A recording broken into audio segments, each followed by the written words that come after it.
All right, welcome back to the IMNerdpodcast, guys. I'm your host, Freeway, and I'm here with my co-host, Kenny. Indeed. And today we are talking about the Jujutsu Kaisen movie. This has been a long time coming, but this movie came out last year, and strangely enough, I saw it in theaters, but I fell asleep on what I'm realizing now, and at least an hour of the movie, because I just watched it this morning as we're recording this, and I did not see so much of it that it's genuinely surprised me for two reasons. One, I didn't think I would sleep that long. You know how sometimes you go to sleep someplace and it seems like only 3 minutes have passed, but I guess in reality, an hour had passed. So this happens a lot with alarm clocks when you have to wake up for like school back in the day. You remember those scary ass mornings where you say, oh, I'm gonna rest for like 5 more minutes, and then you wake up and it's like an hour later. That happened. That has happened all too often. Yes. So I guess it was one of those moments where I was like, oh, I'll just get like 5 minutes of sleep real quick. They're just talking right now. Nothing crazy is happening. And then I woke up when the Night of 1,000 Demons or whatever was happening. I was like, how did we get here? Then the movie kind of ended. So that was the first part that surprised me. The second thing that surprised me was this movie was genuinely good. Yeah, I found that interesting. It was cool. The animation was cool. It was interesting. There's a couple different things I want to say about it. Yes. So, okay, before we get into the movie completely, I just want to say, like, how are you doing, Kenny? How's life treating you? Really? How's life treating me? Yeah, how's life treating you, you know? I want to talk about, you sent me a screenshot that was really interesting at like 2 a.m. or something. 2 a.m. doesn't exist, first of all. 2 a.m. actually doesn't exist because the weekend that we just had is the weekend of daylight savings, I guess, ending. I'm not sure how it goes, but I don't know. I feel like I've been told every time for the last 7 times that this is the last time. That people are playing with my emotions. I was at work last night. I get done work. I order an Uber / Lyft to get home. And it's like a 20-minute ride. So It's like 1:43. And it was like, you'll be arriving at your destination at 3 a.m. I was like, what the fuck does that mean? And then, that screenshot was insane because it's basically like you travel through time. So how long is the actual commute from like driving from your job to home? 20 minutes. Okay. So when you sent me the screenshot, it went from like 1:40 to 3 a.m. and that just looked crazy. Yep. That looked so crazy. You literally traveled through time. And I thought that was a cool concept because I've taken Ubers so much in my life. It's actually one of the best things that ever happened to my life is that Ubers exist because I don't have to really drive anywhere. I can kind of just be chauffeured around. But I've never traveled through time in an Uber. So now I want to do that. So next time that there is going to be daylight savings, I guess November is when clocks is like spring forward, fall back. So in the fall in November, time will go an hour backwards. Yeah, so I can travel backwards in time. You'll have to get an Uber at like 1:40-ish. Yes. That way it goes past 2 a.m. That way it's like you get the Uber at 1:50 and you get dropped off at 1:02. You know what I mean? Like I'm going to get dropped off before I got in the Uber, which is so insane to think about. It's so cool. Yeah, it was annoying because I didn't even, I completely forgot about daylight savings as everybody always does because my job sends out a reminder now. So, the other night we were like, we're recording Sunday, and then I was like, I want to get it done early in the morning. You were like, what time? I was like, let's do 11. You were like, all right, cool. And then daylight savings happened. I was like, all right, well, I guess there goes an hour of sleep. Like, Jesus Christ, like an hour, like just get robbed. Yeah, you lose an hour. And this is the part that's annoying about it. It takes a while to get acclimated to this. The last time this happened in November, it fucked me up for a while. Oh, the last time it happened, even though I hate it, it was juice. I was out at a friend's house, I think, and once again didn't know it was daylight savings. So we were playing Smash, I think, and then it was 2 a.m. and then it was 1 a.m. and then no, right? It was 2 a.m. and then 2 a.m. again, or however the fuck. Yeah, it tried to go to probably 3 a.m. and then it just went back to 2, so it was 2 a.m. twice. Yeah, however it works. And got an extra hour of being a degenerate. That's pretty cool. Yeah, when it works out in your favor, when time goes an hour back, it's really nice. The only thing I don't like about the November daylight savings, though, is that that's when it gets dark at like 4:35 p.m. every day. Yeah. And that shit is depressing. I actually do not like it getting dark that early in the day. But now in the springtime, this is when days are going to be super long. And I love that. I love the days when it reminds me of being a child and like summertime seeming like it lasted for 3 years. And like Yeah. it does, the street lights don't come on until 8:30 p.m. It's not dark outside until 9. Like there's still a lot of light left at 7:30 p.m. as opposed to 7:30 it's pitch black outside in the winter and in the fall time. So I really, really like this part of the year, this stretch from now until November. This entire like what March to November is like 8 months. So this whole 8 month stretch, I love it. Like I love that this Mm-hmm. is a thing. But yeah, Yeah. I'm I gotta told get this my is the last screenshots. time.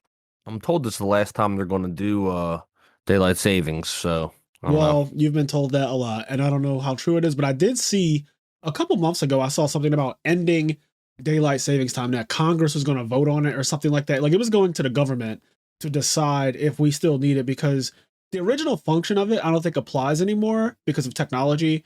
Like it was about the agricultural industry and how they had to get up and do certain things with crops and all types of stuff like that. But it doesn't really affect us the same way anymore just because of all the tools and things that we can do. We create artificial sunlight now, so a lot of the purpose of daylight savings back in the day is not necessary anymore. And honestly, they said that there's a lot of studies that show that it hurts children because children, Mm. unlike adults, they are very, very keen to routines.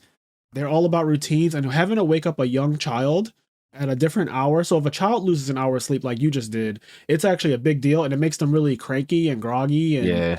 I mean, obviously that can happen to an adult too, but we can control our emotions a bit better. Whereas like a child will just scream at the top of their lungs because you're waking It's them up an hour off schedule. it's frustrating. Also, a really long time ago I saw a funny meme. It was like just like a Native American like face, Hmm. and the words were only the white man would think taking an inch off the top of a blanket and putting it on the bottom blanket gives you a bigger blanket. That's good. Fucking laughed so hard. But yeah, I hate daylight savings because it just doesn't make sense. Like your day is your day. Yeah, your day is your day. Like, It's but again, 24 hours. it's Like easy for us to say that because we don't work in the industry that it was originally intended for years and years and yeah, years yeah. ago. Like it's I outdated get for us. It's a boomer concept in general. it's very outdated, but it's also frustrating because you grow up and it's normal, and then as you grow up, and once again, the world we're in now and how connected we are to everything, you get connected with other places in the world, and you realize a bunch of the world does not have this concept. Like Yes. this is daylight savings is not a thing that they do everywhere else. So it's like, well, they get on just fine. Like, why the fuck are we still doing this? Yeah, There's that's even also true. I don't remember which state. There's at least one Arizona. state. Arizona doesn't do it either. So it's Yeah. like let's get on the ball here. And I don't think that they're the only one, but I know off the top of my head, Arizona does not recognize daylight savings. They just stay in one time zone. Well, they stay with one set time and that's it forever. Like they do not change Yeah. an hour forward, an hour back, and all that. And that I do think that there's something to be said about how it just affects your schedules and routines. It sucks. It really sucks. But okay, I just wanted to start off with a little, what's going on. Is there anything going on for me? I just saw Scream 6 yesterday. It was a rant, but it was an enjoyable rant. It was way better than Scream 5, so there's that. Scream 5 sucked. This one was, so the ending was, in my opinion, the ending was really bad for this movie, but I think that most of them end pretty bad outside of the original trilogy or really just the first one. But yeah, this one, throughout the beginning to the right before the end, I thought it was pretty entertaining and I liked the slasher. It was very brutal. This one was like I know that it's rated R.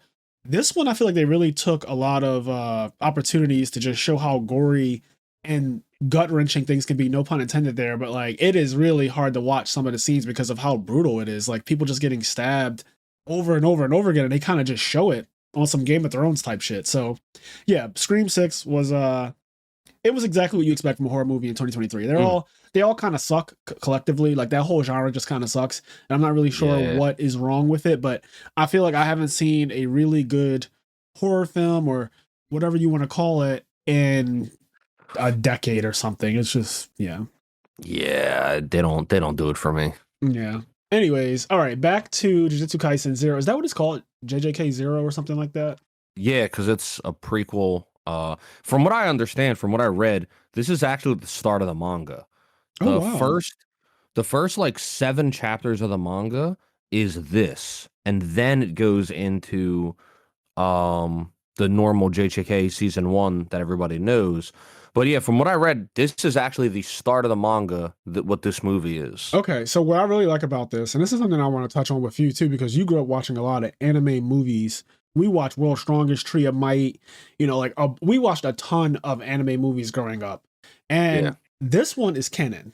And this is something that's been Yeah. happening in recent years with anime movies is that they're all canon. So Demon Slayer, one of the biggest anime movies to ever come out, that movie ties in directly with the storyline. It is not some side story that when you bring it up in an argument with someone, they're like, well, that's not canon. Because that used to happen to me. I didn't know when I was Yeah, younger yeah, that yeah. watching all of the Dragon Ball Z movies, those are the main anime movies I'm talking about. That's why I named 2 of them. But like when I watched the Dragon Ball Z movies as a kid, I used to bring up things that I saw in those movies when I would just like have debates with my friends or just talk about stuff with my friends. And then I get told like, oh, that's not actually real though. Like that's not a canon thing. It's not part of the real source material. It's just kind of like some made up shit. And that used to bother me so much because Yeah. I mean, I saw it, like it happened. It's the same people animating it, right? Or usually it's the same people animating it or the same writers and stuff. But it's like, oh, it's not canon, therefore you can't really bring it. Like, oh, the Brawley movies, for example, those are a great Yeah, one. yeah. I used to talk about Brawley all the time, and they're like, well, he's not even real. Like, Yeah. See, that shit's annoying though, because if you want to make the argument like if Goku, like I know in one of the Naruto movies, Naruto makes like a fucking planet-sized Rasengan, like some right. absurd shit. Oh, those are And number one too. All the Naruto movies, most of them are not canon. Like and if 99% you of the want to movies aren't. if you want to say like Naruto can beat this guy because he did this in this movie, and then they go, well, that's not canon. That makes a bit of sense because it's like, well, it doesn't make sense that season 1 Naruto can do this, but then Shippuden Naruto is weaker than him, right? Right. Because he did some crazy shit in a movie. But if you're talking about a character, Broly is from the movie, so everything Broly does is canon to Broly because he's not in the manga. So Yeah. if somebody brings up Broly, then you're talking about like you're talking about the movie. And then also, if you're talking about the movie version of a character, then you're talking about that version of the character. You go by that version of the character's canon. Yeah. Same thing But with Bleach. Bleach had a lot of cool movies. Fade the Black. One of them was There's a bunch of actually good Bleach movies. Memories of Nobody, I think, is Memories the of very first one. Yup, I love that one too. People start to lose their memories of like Rukia and stuff, like she doesn't exist at all, or like some other girl doesn't exist. It's like really cool. But those movies, again, they're not actually real. They're not canon. They don't actually tie into the real story of Bleach or the real story of Naruto or the real story of Dragon Ball Z. And I just don't really like that. The more I've gotten older and understood that, this isn't canon, therefore, you can kind of disregard whatever you see. I don't like not having stakes, is I guess my issue. It's kind of my issue with the Tournament of Power too, but I'm not going to get too sidetracked on that. But I think things need to have stakes for me to really care. Yeah. Otherwise, it just seems rather foolish. Now, with prequels, some people argue that prequels don't have stakes because you already know who dies and who survives, right? So if you see Gojo or you see Maki and Panda and Inomaki and all of those guys in the prequel, you know that none of them, no matter what they're about to face in this movie, none of them are going to die because they're blatantly in the season 1 of Jujutsu Kaisen. And that is true. Like there are no stakes in a sense that, oh, these characters are going to get severely injured or severely harmed because you see them alive and well competing in their own version of a Chunin exam in season 1.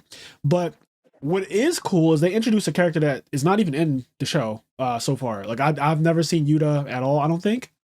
Not, And nah, not as yeah, far as I know. yeah, he wasn't in season 1 at all, but they introduce him and he ties in so cool because jumping all the way to the end, he is actually a relative of Gojo, the strongest jujutsu Yeah, sorcerer I in the wasn't ready world. for that. He's like, I'm going to just say he's Gojo's cousin. They didn't Yeah, specify, they just said distant relative. yeah, we can But say like, cousin to make it easier. he's like essentially Gojo's cousin, which I was not ready for. I was, Although it doesn't surprise me when they said it though, right? Because while I wasn't yeah, ready for that either, his power is fucking absurd, okay? Like the shit that he was doing at the end of the movie was so nuts. So I guess to go all the way back to the beginning, it actually starts off the exact same way that episode 1 of the anime starts off. So yeah, Itadori in the beginning is about to be executed because he swallowed one of Sukuna's fingers, and that makes him a special grade curse now. He is the strongest curse inside of him. So all of the elders, whoever these people are, they're kind of hidden behind these like wall things. It's they do this a lot in Japanese culture. I'm not sure if this is like an actual Japanese judicial system thing, but I noticed that Central 46 in Bleach is like that as well. There's always like the people who are actually adjudicating something in Japan are behind a veil. You can't actually see Yeah, who they yeah. are. And They maybe did that's it. go ahead. They did it in Cowboy Bebop. Yeah, you notice that Um, that must be like I don't know if that's a real thing, but maybe back in the day it was in Japanese history. And I'm wondering if it's to protect the people who are doing the adjudicating so that they don't like if someone knows you're a judge, like in America, all of the judges are just known people. Like if and judges have been executed in America too. Like they've been killed. Like people have mhm. gone into make home, home invasions and have actually murdered people who are judges or even witnesses, right? Like witnesses are they have a Yeah. witness protection program just because people murder witnesses. So I'm wondering if it's to protect them or if there's something else at play there. But I always notice that when I'm watching something Japanese based, a lot of times whoever is deciding a matter, they are behind a veil and you don't get to see them, you just hear their voices. So that's something I noticed. But yeah, they're talking about essentially this kid Yuta. There were like four bullies in the beginning of the movie, and they were just fucking with him. You know what kids do? It's typical stuff. It doesn't make it okay, but it is normal for kids to be bullies, at least some of them, anyways. And they're bullying him and shit. And so this curse comes out, and I thought it killed him. When I saw it, I thought that it I absolutely mean, I'm not convinced that they're not dead. At least half of them. yeah, it apparently it gravely injured them and made it put them in a state where they will no longer ever be the same, whatever that means. I So don't know. They showed them crushed into mush in a locker, and like the amount of blood that was coming out of the locker was absurd. yeah, so whatever life they have is not a real like I wouldn't want to be alive after whatever he did to them, right? So that's not much of a life. Like theoretically, yes, they are not dead, but the state that they're in, I don't want to be a fucking crushed pile of bones that's still just able to maybe talk, maybe just Yeah, I exist. Like don't. that doesn't that's not it. That's not really living. But yeah, he basically really hurt slash killed four kids who were bullying him unintentionally, of course. And it was because of this curse Rika that's been following him around for years since he was a child, for 6 years actually. 6 years, yeah. So once we find out about that, they kind of go back and show that as a child he had this I guess a girlfriend, puppy love. When you're in first grade, I had a girlfriend when I was in first grade too. And Hmm. you talk about things that are not real, like, oh, we're gonna get married, we're gonna have children, how many kids do you want, what kind of car do you want to drive, Yeah, yeah, yeah. what kind of mansion do you want to live in? We've been there, right, Kenny? All that weird shit. Yeah. So yeah, they're on the playground and it's his birthday, and she gets him a engagement ring, it looks like, stuff that I don't know why a kid would be wanting to do something like this, but it's innocent. It's one of those really innocent things that children just do. They don't Yeah, understand the kids just gravity. they just say shit like, "Oh yeah, we're gonna get married." Like this is the person I'm getting married to, and like you're 7. Yes, literally 7. So yeah, she gets him an engagement ring, and then they flash. They go forward, and she got hit by bus Chan or one of those like car Chan. And if you don't know what that is, in Japan, like pretty much in every anime, there's always going to be a truck or a bus or a car that absolutely murders a character. And so now they just call it like Truck Chan or Car Chan or Bus Chan. Dude, truck has more body.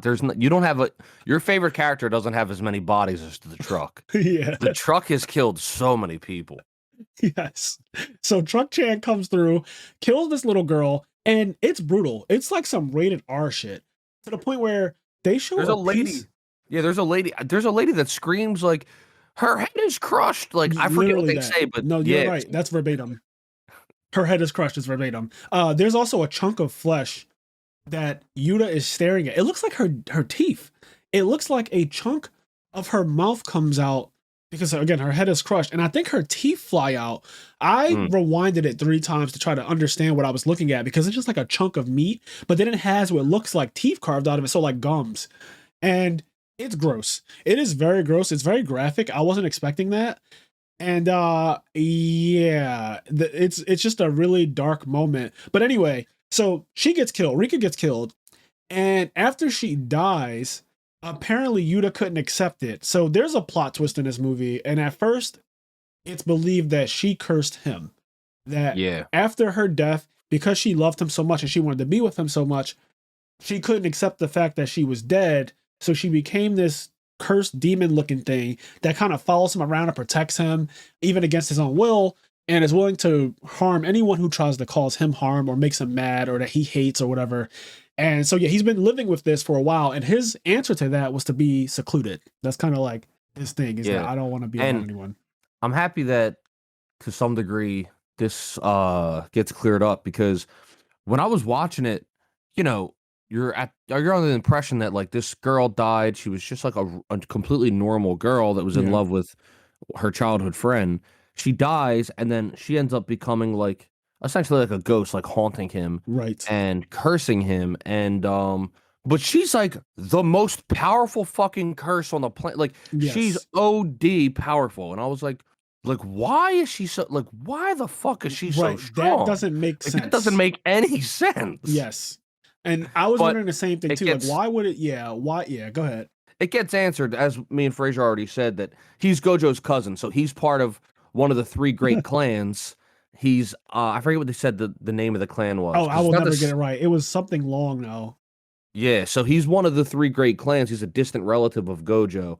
And so as we know from Gojo, if he's a relative, like he's broken, he must have like a ton of spirit energy or Yeah, whatever. he has a ton of cursed energy because Gojo comes from whatever clan has the eyes, and I guess they're the strongest. But Gojo is like an anomaly anyway, from what we understand. Dude, Like, I do love the one part when they show Gojo talking to fucking Central 46 or whatever. yeah. And Oh yes. they're saying like, we're gonna kill him or whatever. Like, he Yeah. let Rika out again. And then Gojo says like he basically is like walking out, he's got his glasses on. He was like, just know if you kill him, like if you go against him, you go against me, or Yeah, he something like took the that. glasses down, and you just saw the eyes. And I thought that I rewinded it because I couldn't believe that he actually threatened them like that. Yeah, he was like, just so you know, like if you go against him, you're going against me. Yeah, he And said I if was it like, comes to that, I'm siding with him. yeah. That's what he said. That's what I he was said. like, oh shit, is that a threat? But then I think later on they kind of clarified that too. It seems like he meant I'll die with him. So if you kill him, you actually have to kill me too. And then at that point, the world will just fall to shit. Because later on he says, hey, by the way, he could just be saying this to the kid, to Yuta. But later on, after Yuta releases Rika, when he goes on his first mission with Maki, he tells him, okay, you're going on a mission with Inumaki this time, and this time you have to not let her out. If she does come out, we got lucky the first time that she went back in or whatever, and she didn't do too much harm. But if she comes out this time, me and you are both going to die. Yeah. So that comes after he made that threat to Central 46. And I was like, oh, maybe that's what he meant. Like, if you kill this boy, you also have to kill me because I'm not accepting living if you're going to kill a child like that. So that's kind of what I interpret as. But then again, it could mean because he did show the eyes, and I was like, well, why would you be doing that? If you're not planning to attack them, but like he could zero diff anyone. So yeah, Gojo's one of the things that I don't like about JJK's story. It's I always have to make this complaint, but same problem with Boruto is that Naruto and Sasuke exist, and as long as those two characters are around, pretty much nothing can happen unless you make up some bullshit, and they've been making up a ton of bullshit. They have, dude.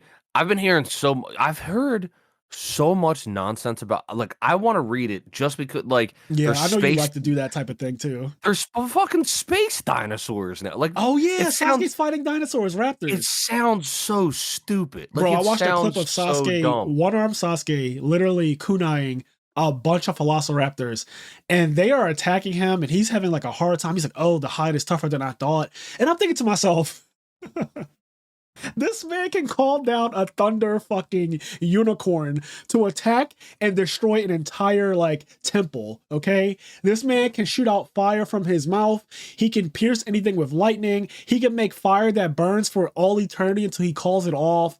Like, why is he fighting dinosaurs?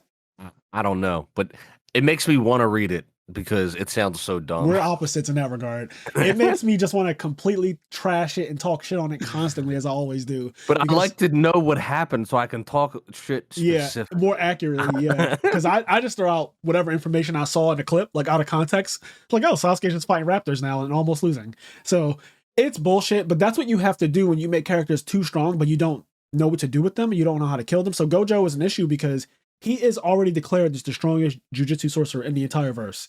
And apparently that is a fact. That is not something that he just said. That is not something that's like, oh, but later on, Itadori, like, no, it's Gojo. It always will be Yeah, yeah. Gojo. He is the actual strongest, and that is a fact, right? So with him around, and they do this a lot, but with him around, you can't really feel too much fear for any of the characters. Now, I noticed that in Jujutsu Kaisen, really early on, he gets sent on these random missions and stuff where he's just out of town when bad things happen. And I mean, it makes sense if you think about it, and that the world's a big place, and so it they is. probably send him. Like, there's probably really important missions or stuff that we're not privy to that he has to go deal with. That's more important, but It's always yeah, convenient, though. I hate it from a writing standpoint, right? It's awfully convenient that whenever something is going down, Gojo is nowhere to be found, and it's kind of silly. Now, the anime did give us some just due with him because there is a point in towards the end of the first season where something is going down with that plant demon looking curse, yeah, and Gojo does come out of nowhere and fucking shoots purple and red at it and makes blue or something. It's some wild shit he does. He combines blue and red and makes purple, yep. and it obliterates like half of that thing's body and like half of the city and all this other shit, and it's really really cool. But for the most part, he's not around when things are going down, Oh and my it's because god, he's too this strong. is this is definitely jumping to a random part of the movie, but we're talking about Gojo, and I just thought of it, so I'm bringing it up. I was not ready. I mean, obviously he would be able to do this. I was not ready for Gojo to throw hands like Rock Lee. Oh yeah, He he yes. When he was fought throwing Miguel, the absolute random black hands. guy, yo, when he fought the token black guy, he beat shit down his legs. And Miguel was like, in his head, he just kept saying, I just have to last another 10 minutes. And I was like, there's no fucking world where you're lasting 10 more minutes after this was after he just got pummeled, by the way. So he's like, I have to last 12 minutes. And then Gojo turns up on him for no reason at all and just starts fucking his shit up in taijutsu. I think the guy, Miguel, even says he knows taijutsu too. He's this good at close combat. And he just Yep. starts fucking his shit up. And apparently 2 minutes pass because after he gets his ass beat, Miguel's like, all right, so I need to only last 10 more minutes. And I was like, after what just happened, there's no way you're making it 10 more minutes of that. Like there's no world. He beat the absolute shit out of him and didn't even really use like any of his crazy there powers. was none of his Just powers being straight used. beat the balls off him. My issue, though, with Gojo going to different places and helping out is that he also can control space and time. And he literally teleported the kids in this movie. He's also teleported in season 1, episode 9, I think it was, when he's training Itadori. He teleports to go get Itadori and bring him back to fight this or watch him fight this curse. The fucking to teach him. Yeah, just to show him, like, the kid is watching movies in his living room, and he teleports, goes to grab him, and comes back. So he literally can control space and time to a degree, which is, we don't know the extent of that, but it seems like right now, it seems like it is just that simple. Like he teleported Panda and someone else. He teleported them to Inumaki, I think his name is. He teleported Inumaki and Panda to wherever Maki and Yuta were because he realized that Geto, his childhood best friend, or not childhood, but like his teenage best friend at Juju High, he teleported them to the school because he realized that Geto was nowhere to be found, which means that he's probably actually going after Yuta. And this also doesn't make much sense to me because the real threat is Geto. He knows that. Like, he knows that Geto is the strongest out of everyone around. No matter how many curses are around, Geto is the real issue. So for Gojo to say, okay, I'm going to stay here and not deal with the actual problem, which he could nullify in seconds. I don't like that he's the strongest and he doesn't nullify things as fast as he should. I think they sort of explain that, but they don't do it directly. I think what happens is because he's there at the night parade, Right. and then he's looking for Geto. He's like, with how cocky he is, like he should be here, and he's confused as to why Geto's not there. And then some random comes up and tells Gojo information, and now they obscure the information from us. We don't get to hear it, and then that's when he sends Panda and Inumaki. And at the time, we don't know why, and it's like, why wouldn't he just go himself? Um, but it gets revealed later that because Geto says when he sees Gojo, like, oh, like you're not as nice as like you're pretty mean or whatever. Like you sent those kids on purpose to get injured on purpose in order to draw out Rika and draw out Yuta's power. And like you sent them to me to get injured on purpose or something like that. Yeah. And Gojo said, I just trusted you wouldn't kill Yep. That part I did like sorcerers. because it makes sense once you understand Geto's character. Later on, they revealed that he is a hardcore racist against people who are not Yeah, I guess sorcerers. you would call it racist. I wasn't sure what to call it. I mean, I guess it is just as simple as calling it racism. It gets the point across. There's a couple reasons why I call it racist because I noticed that again, this is another thing that I'm seeing a lot in Japanese anime and culture. But monkey is definitely used for racism a lot, and we don't have to go any further than just Frieza, right? Frieza. Good old Frieza was the child. All of us as children grew up with Frieza calling Saiyans monkey, and so as soon as I heard Geto using monkey as a term to describe Muggles, and if you don't know what Muggles are, that's a Harry Potter reference. People who are not able to use magic at all are called Muggles, and they're considered disgusting by certain people in the wizarding world. So Geto is a sorcerer, and he hates non-cursed energy users. He hates anyone who doesn't have cursed energy. They can't use it at all. They're not a sorcerer. So he hates Maki, because Maki is a descendant of the Zenin clan. Which is one of the three great clans. It's one of the three great clans, but she, for some reason, was just born without the ability to use cursed energy, to see curses or anything. The bare minimum to be a Jujutsu sorcerer is that you can at least see curses. She can't even do that without glasses. So he hates her. He's disgusted by her. He calls all of them monkeys. He calls her a monkey. And he will kill anyone who's not a Jujutsu sorcerer. Like, he will just kill you. But he won't do that, it seems like, at least without some big reason. He won't do that to people who are actually sorcerers. He has a kind of a soft spot. So he's like Magneto too. There's a lot of characters throughout. Yeah, he's similar to Magneto in that way.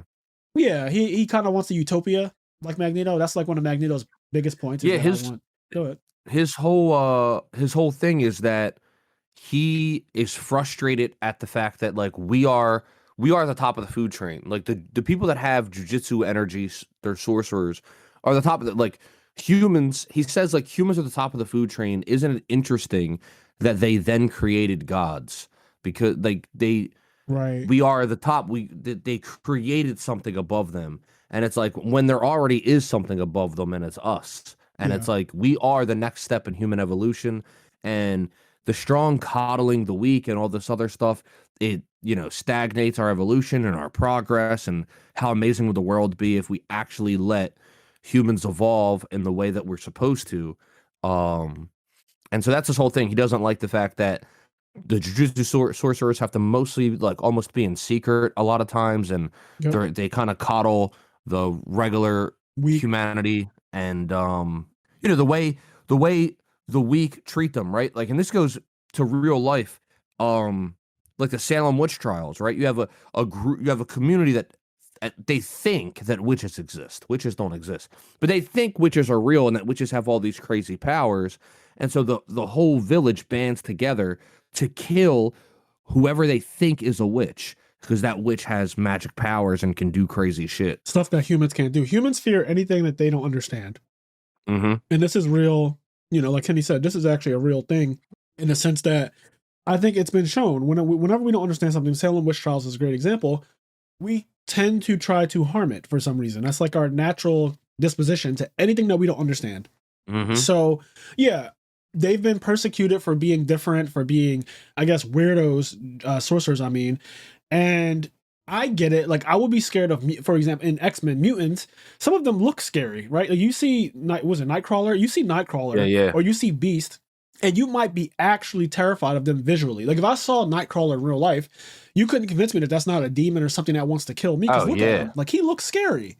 But, yeah, it is a fucked up thing about just how we are. We're not willing to even try to get to learn something that... Yeah, they do, like, a brief bit of backstory, very brief, for, like, the two girls. They're, like, 15, and they're fighting, and they're, like, the one guy is, like, how old are you? And, like, she says, like, we're 15. And he's like, oh, like, you don't even realize what the world is yet, or blah, blah, blah.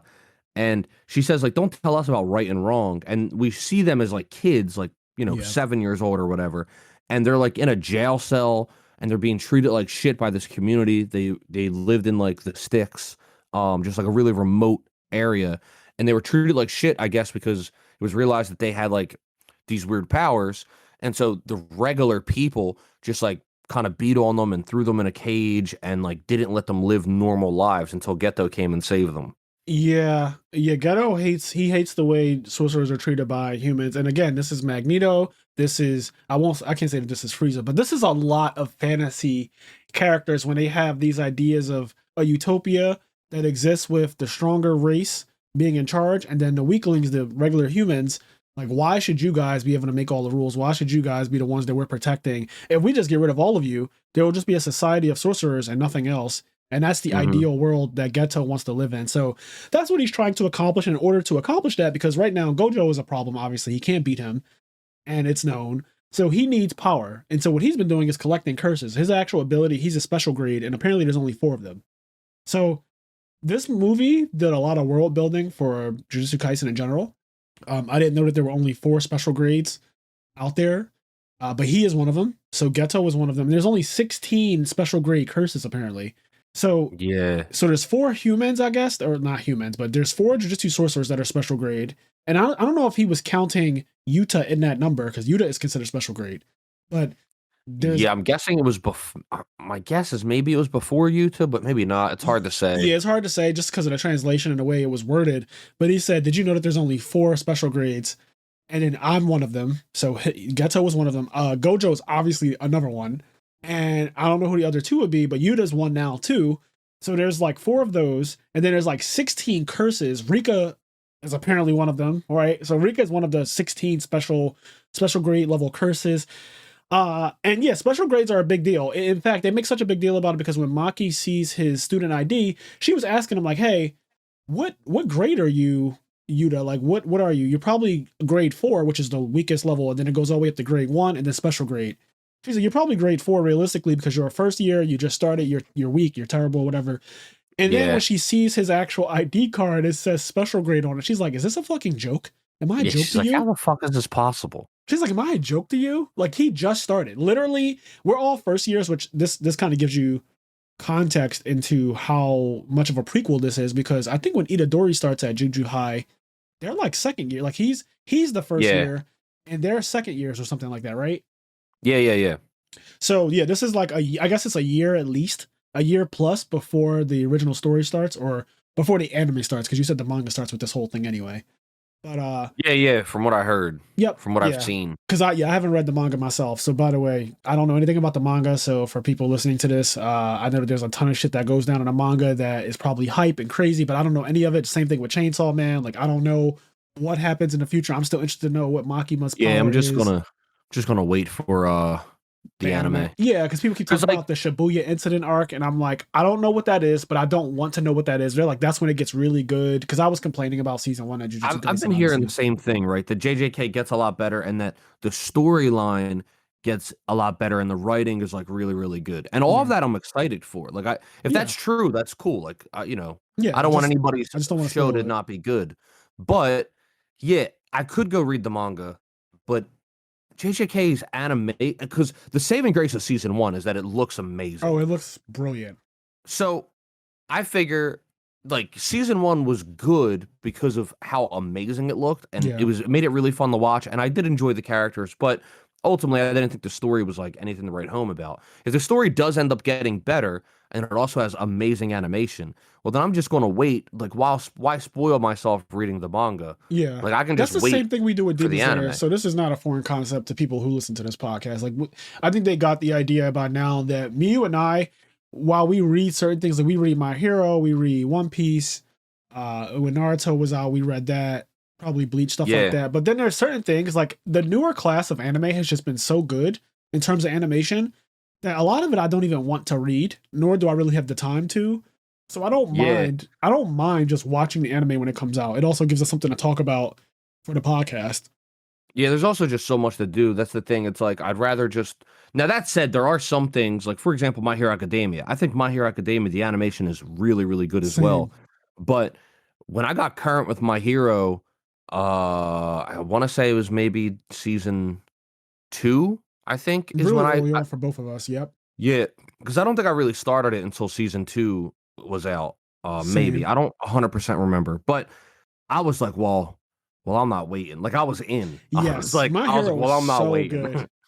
Yeah, some But of that's them the are thing. too good to JJK wait. didn't do that, right? Like if Yeah. JJK season 1 was absurd, then it made me go, well, I can't. I'm not waiting. Like I have to read it Yeah, because that's that's what happened actually with One true. Piece. At some point, I was like, well, I gotta keep. I have to read it. Like I can't Yes. wait. So wait, when you did One Piece, you watched it first or did you read it first? What was your initial? Well, I started watching One Piece. I watched One Piece up until um Skypiea, and then Was when I that current? That wasn't current at the time, though. no, It no, no, was that wasn't current at the okay. time, but I was watching it with a friend of mine, and we were watching it together, and then he was just like not really consistent. Like I would keep being like, "Hey, you want to watch One Piece?" And he'd be like, "Oh, not right now." And he was just like busy, and I was like, "Okay, well, I got tired of waiting," Yep. and so. But I didn't want to. But like, I felt like a scumbag if I just watched it, and so eventually I was like, "Well, I guess I'll just read it then." Because I was like, I'm fucking tired of waiting, Yeah. and You so found the I just like workaround. I did a loophole and I just fucking read it instead, and I read but when I got current with One Piece, it was the Fishman Island arc. It was Yep. that's where the manga was. So when I got manga current, the very first time the manga was at Fishman Island. I wonder where it was when I started reading it because you read it before me, and I read it after you. I'm not sure how long after you, but I ended up reading it after you, and I'm trying to think about where. So it's obvious that when I got current and when I started reading it, it's stretching as it's go. Like I'm reading it, but then it's also going chapters. It took a while to catch up, obviously, because One Piece is Yeah. so long. And when I started reading it, Well, there were when already you like caught up, 600 and something chapters out. when you caught up, didn't you catch up? Did you catch up during Dressrosa, or did you catch up before Dressrosa? What's before Dressrosa? Punk Hazard. I feel like it was around Punk Hazard because I Yeah. actually read all of Dressrosa and I remember saying that this arc is dragging. It got to a point where I was reading it week to week. So Yeah, yeah, yeah, yeah. Dressrosa was dragging for me. I feel like I caught up to around the time when the island that was split in half by ice and lava. Yeah, that's Punk Hazard. Yeah, I feel like around that seems to ring a bell for me. Like something about the two admirals fighting Akainu and Aokiji. I think that around then is when I caught up. Like it was around Yeah, that yeah, area. It wasn't quite Dressrosa. I don't think started officially yet, but I think that I yeah. was probably close to Dressrosa. So whatever year that was, but I read One Piece in like 6 months, and it did the thing like you said. It was just too good to not read it a lot. Like I've seen a couple Yeah, fights. yeah. I've seen things in One Piece. I've seen Gear Second before I actually knew what it was. Just because like clips and stuff like that, you'd see it, and I'd be like, oh, that's not. This still doesn't look like it's for me. I didn't know anything. I was ignorant. But yeah, One Piece was too good to just not read the whole thing. And My Hero, same thing. Watching My Hero, I started off watching it, and it Same. was so outrageously good that I was like, holy shit, I have to read this now because it was just that good. So sometimes that does happen. But with JJK, like it's very generic. And it also looks really, really good. So with the generic storyline with Chainsaw Man and JJK and even Demon Slayer is pretty generic of a storyline. I've decided that I'm just gonna watch these when they come out, and it Yeah. actually adds to the excitement level when I'm watching because I genuinely don't know where it's going. Yeah, it does. I think the only off the top of my head, or it might be different. The only anime I can think of that I've watched that got me so absurdly excited, but I didn't read the manga is Attack on Titan. Like Attack on Titan, for all intensive purposes, and Yeah. any other example, I would have just went and read the manga. Yeah, Like you I'm not. tried though. We did try. Yeah, yeah. We Well, I mean, stopped. We just stopped. yeah.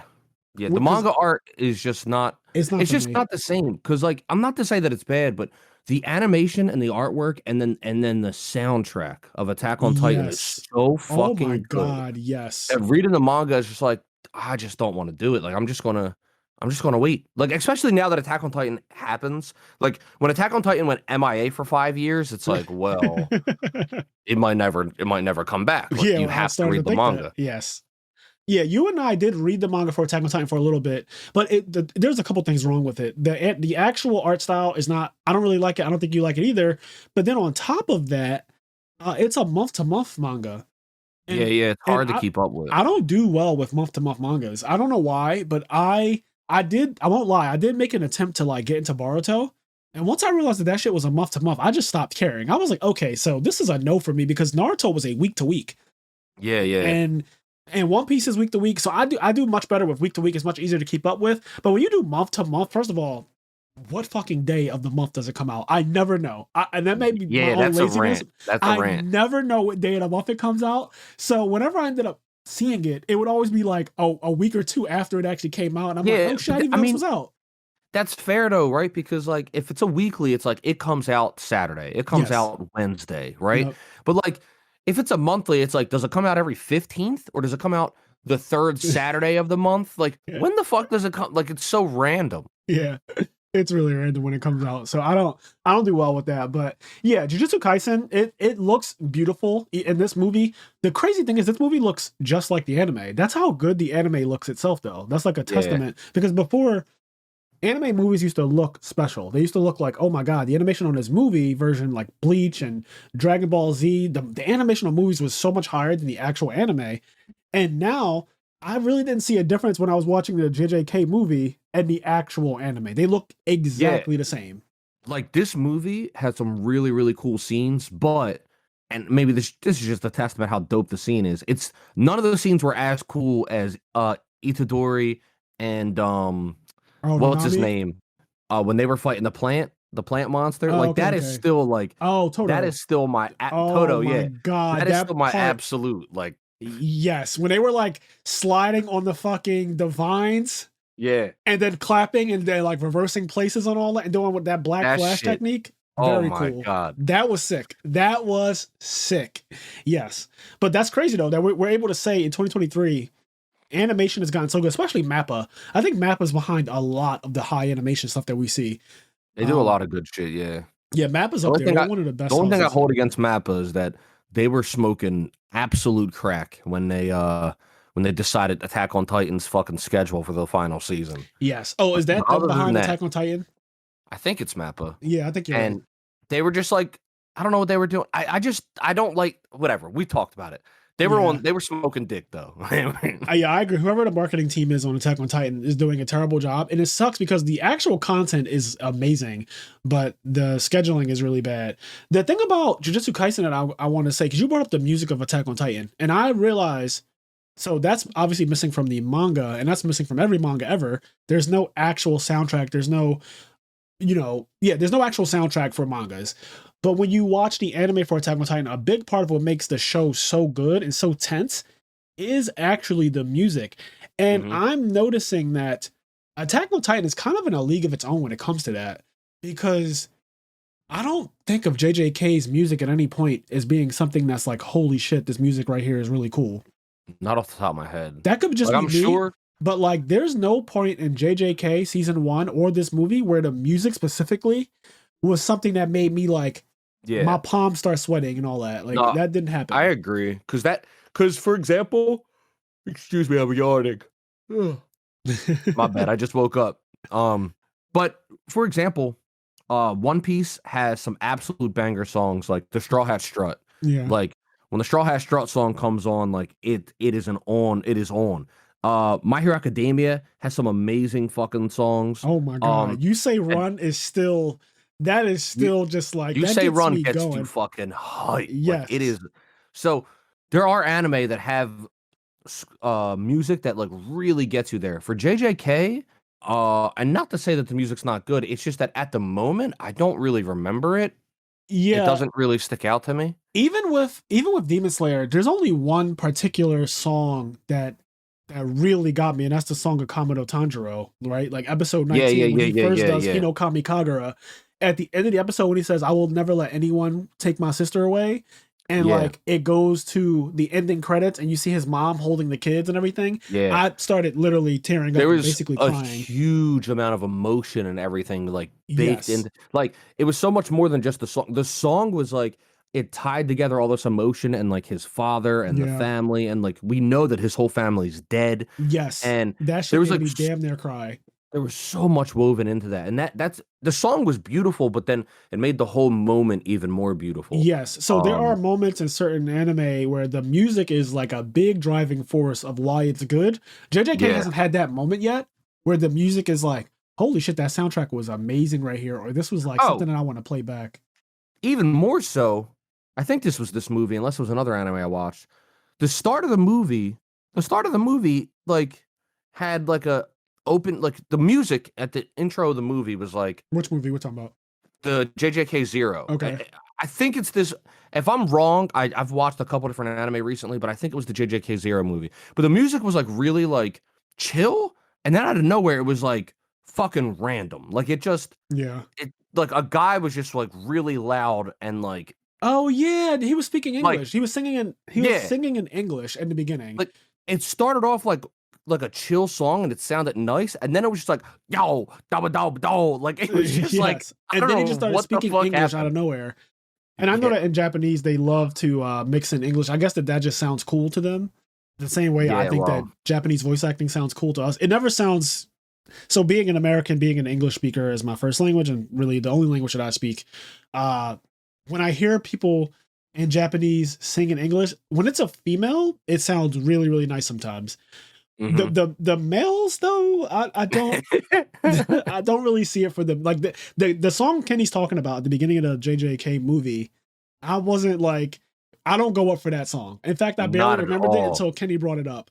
But there Yeah, I are forgot about it times too, but that shit, I was like, what is happening? with my hero though, there's a song in my hero that's really emotional. It's when he has Eri on his back and hmm he's fighting against what's it called? What's that guy called? Overhaul. Overhaul. He's fighting against Overhaul, and they play this really, really sad version of You Say Run, basically. It's called You Plus Might, I think, something like that. That song is so fucking emotional, but it's mostly in English.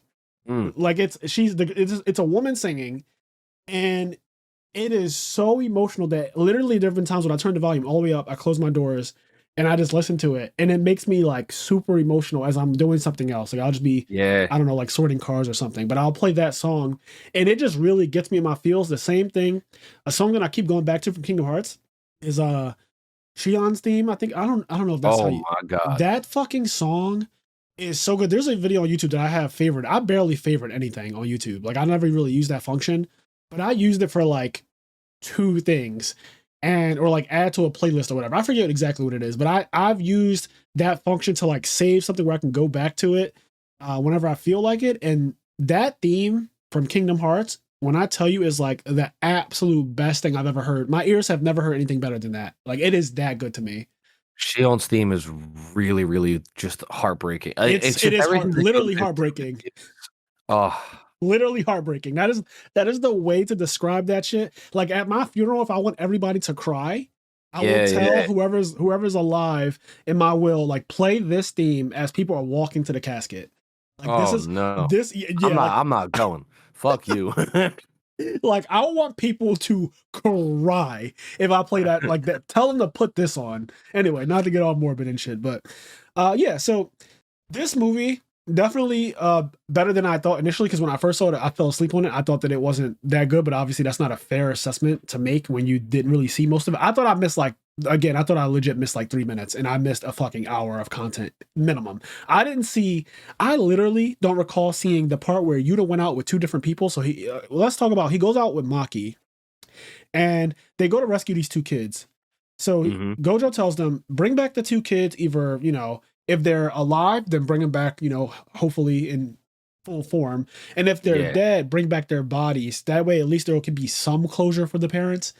So hmm when they arrive at the school, she explains that this is a typical place where curses form because there's a lot of emotions, like high emotions at schools, a lot of resentment. And that's true when I think about it because my time at school wasn't like the best. I have a lot of resentment towards Yeah. school in general. And I don't hold that still as an adult, but like I definitely was a kid who wasn't a popular. I liked Yu-Gi-Oh! I liked DBZ. I liked a lot of things that were considered when we were younger, nerd, and it was considered nerdy. It made you a weirdo. Yeah. I We've think kind of most taken that kids back. it I do like what they did. They set up, they were like, it's like schools, hospitals, like places where there's a lot of bad memories and Yeah. bad feelings is like a breeding ground for curses. Yes, just world building there. And I like you said, I like the concept of that. I guess graveyards are probably another place that we just thought off the top of our Yeah, head. yeah. Maybe churches, because people go to churches and they start, at least in Baptist churches that I've been to, they cry really hard and they get crazy on Sundays. Like right now, we're recording this on a Sunday. I'm sure that there are people like crying and shouting in churches, a lot of emotions. So curses probably form in those places a lot. But she explains that, and naturally, he had a bad experience at school, so he can relate. But they get attacked by this fucking gigantic blue curse. And size doesn't really matter in JJK. Like, you being big doesn't make you powerful as far as curses go. So, as they're being attacked, they get swallowed by it. And Maki starts to faint. She's like, just because you're resistant to curses, he's not affected at all. This is how Yeah, you he's notice chilling. some this is how you know something is wrong with him though. Or when I say wrong, I mean that he's broken. That he's not regular. Because they're standing in the stomach of this curse. The two children are literally dying. Mm-hmm. Maki is starting to waver and pass out. Like she's literally wobbling as she's standing. She's like, just because you're resistant doesn't mean that everybody is. And as she says that, you notice that she's sweating real bad and shit. Uh, so she goes to pass out, and he's like, okay, I don't want to lose my friends. I don't want to lose these kids and stuff. So he calls Rika, and that fucking curse comes out and rips this thing apart and grabs the curse by the head, slams it into the school, and starts pummeling it and ripping it to pieces. Yeah, it brutalizes it. Yes. Literally brutalizes it. So that scene is crazy. And so he's far away from it. You can see Rika in the background just fucking this curse up for no reason. And the curse is like, why are you doing this to me? Like, why are you hurting me like this? And yeah, so that's like a big moment in the movie when you see the power of this thing, because that's when it first manifests completely. Before that, it only kind of came out in small bits. Yeah. I think when they Yeah, first introduced him to the students, it comes out when they all go to attack him in a way. Or not really attack him, but to subdue him. yeah, they're like, oh, we're graduating, so I gotta kick your ass one more time. Yes. So when Wait, no, are you talking about I'm talking about when the when he when sorcerers, he when he meets them? Yeah, yeah, yeah, yeah, yeah, he yeah, meets yeah, yeah. Panda, Inumaki, and Maki. These names, but yeah, he meets them, and they're like, "You're fucking cursed, kid." So they all pull out their weapons and shit, and they kind of put him up against the chalkboard. But then Rika comes out, and she grabs Maki's weapon, and Gojo says, "You guys might not want to attack him. Like you could just die." So it's really funny how Gojo, he just always intervenes at the right moment and just says exactly what needs to be said, but he doesn't really do much outside of that. Uh, but yeah, Rika forms completely when he's out on his expedition with Maki, and you see how big she can get. Her size differs, but that's kind of what my point was. Rika can be very small at times. Like throughout this movie, the size that it takes is completely different all throughout. It can Yeah, get really big, like it did in this scene, and it can be really small. It doesn't matter though. The power of the fucking creature is ridiculous. yeah, she's absurd. Um, she's absurd. So yeah, they do that, and then the second outing is when he goes out with Inumaki, and his cursed speech, and this is pretty cool. One thing that frustrates me about Inumaki is that he's got one shot in his tank. Yeah, And it this happens in seems. the anime too. Like everybody's like he seems so strong, and like he's able to do usually more than one, but it feels like so like he says a thing and then like so quickly is he needs his throat medicine and stuff. Yeah, he starts coughing up blood.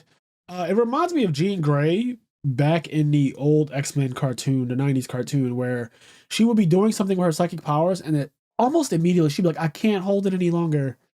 Yeah. That used to always bother me. I hated that. I hated that they would say that Jean Grey is like an omega level mutant and she's so powerful and she can do all these crazy feats and she's actually stronger than Professor Xavier in reality.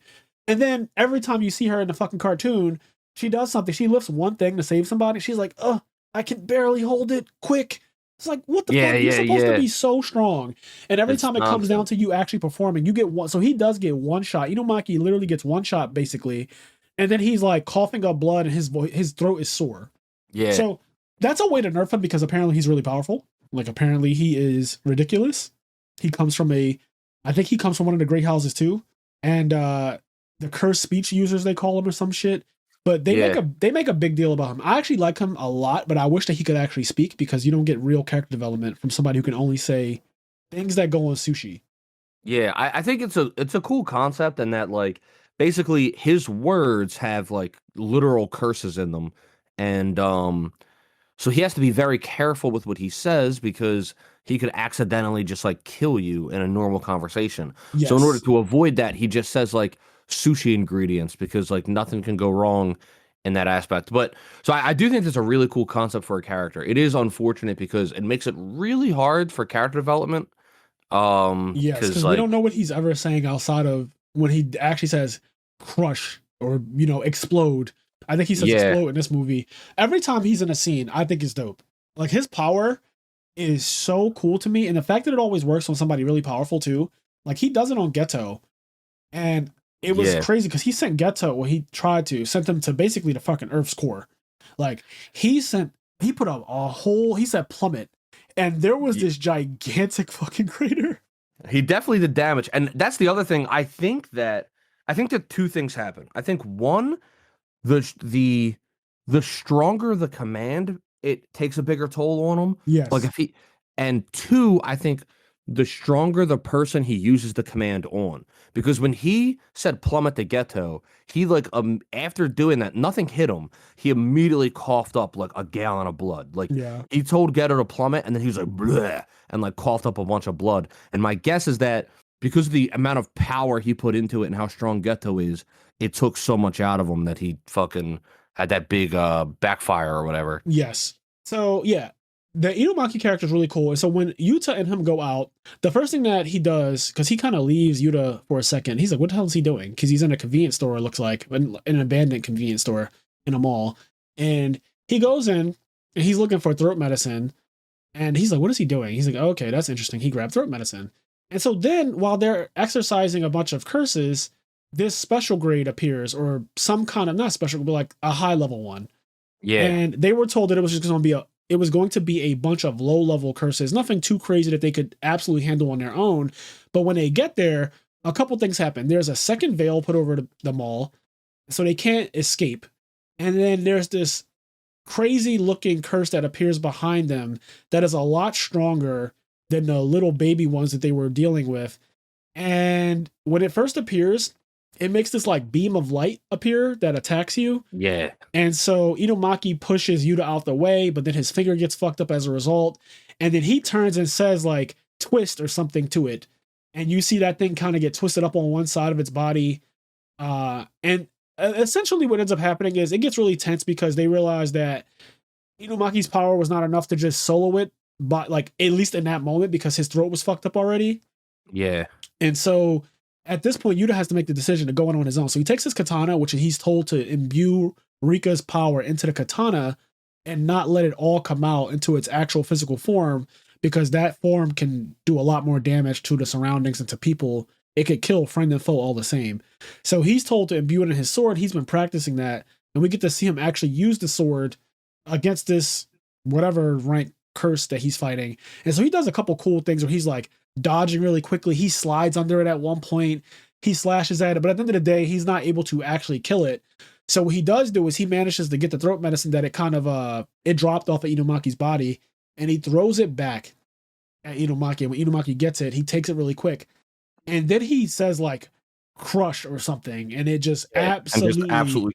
That's something that's interesting. Is like I do wonder, does he know to some degree like his limit in that? Because when he said, for example, his throat was already a little sore. So the first command he said at the guy was twist. And although it looked really cool and crazy, it obviously wasn't as deadly, I guess. I mean, like it just maybe he knows like he said twist because like his throat already hurt, and so there's a Right. limit to what commands he can maybe give. Because like when he drank the throat medicine, he just like one shot it. Yeah. I think that you're right though. I think he does know the the level of power that each word has, but he might not know how much is needed to kill a specific curse. So when he said twist, I think that he expected maybe that's enough. And Yeah, it happened to be like, oh fuck, that's not enough. I should have used something way stronger.